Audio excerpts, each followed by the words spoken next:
right? How do you arrive at that point? You got to also look at that. You have to look at that. You got to look at the environments and the places we live in and how things are set up and how things are structured and how we're always the last on the totem pole, even from our schooling to our roads to, you know, everything that all the obstacles that's placed in front of us, even our living condition. We live in a project, someone lives here, here, here, and here. You know, you have to deal with all these different type of personalities. You have you on the box, someone's above you, below you, to the right of you, and to the left of you. And every day you have to manage that circle. And that's just 2 floors. And these buildings have 26 floors and there's a ton of them.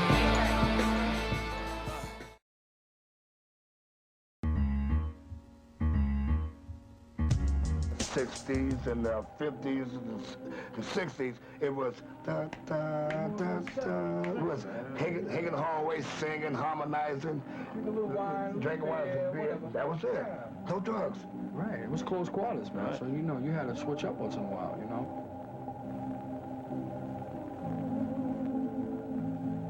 They were sending everybody eviction notices and stuff, you know. They was trying to claim the place a long time ago. After about the 14th eviction notice in my house, you know, my mother said, let's go. Well, you know, she didn't like it anyway. She wanted to get out. She's an old Italian lady.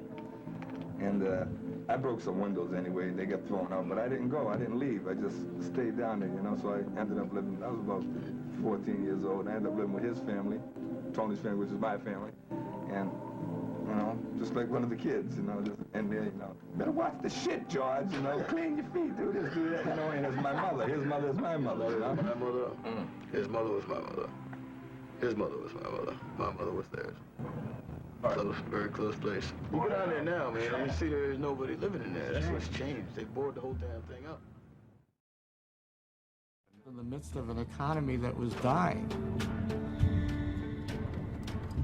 The strong, tightly knit communities and families in which I grew up had begun to shatter, and it wasn't there. And it was one of the most tragic things I've seen.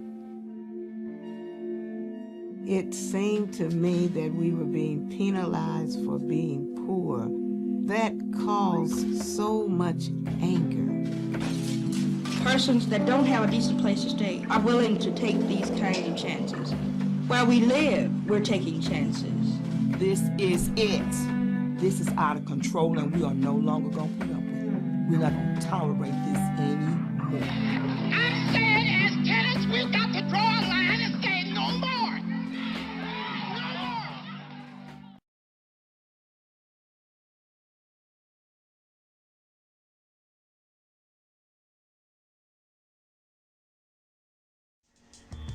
more. Wherever you grow up, it's your root, right? It's everything you are. I'm a kid from Marcy Projects from Brooklyn. It made me exactly who I am. It built my character, built my resolve, it built my strength. It taught you these values and taught you integrity and taught you honesty. It taught you toughness as well, because you needed that to survive.